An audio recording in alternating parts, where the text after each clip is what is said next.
John Milton ad Patrem, Episode 1. So this is Milton's poem, ad Patrem, to his father. It's written in dactylic hexameter, which means each line has 6 feet, either a dactyl, a long and 2 shorts, or a spondi, 2 long beats. And it sounds like this.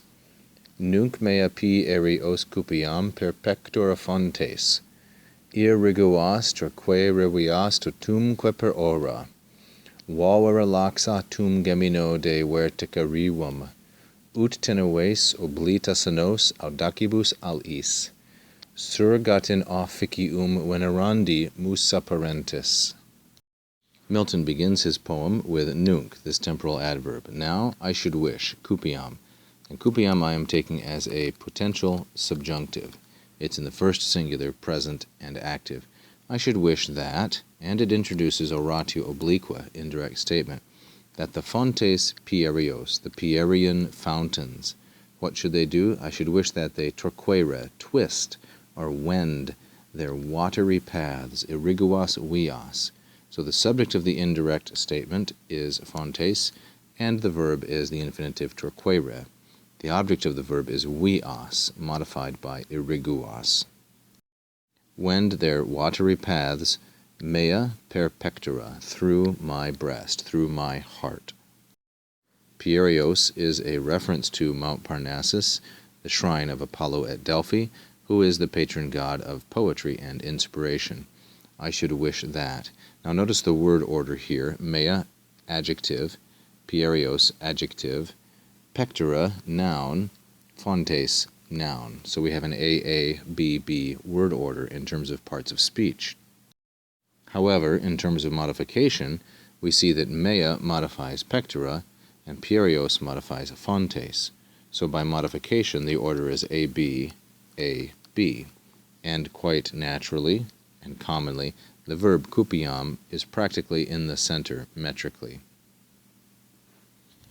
So I should wish that, cupiam terquere, and I should wish that, totum rivum, the whole river, the entire stream, gemino de verticae, laxatum, having been released or set free from its twin peak.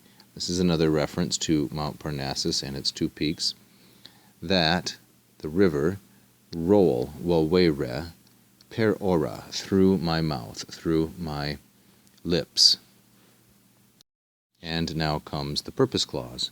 So that, and this particular text has semicolon there, I would probably not use that were I the editor. So that my muse, there's the subject, musa, it is feminine, singular, and nominative. The idea of it being Milton's muse is implicit. Modified by oblita, that my muse, having forgotten her slender strains, teneves sonos.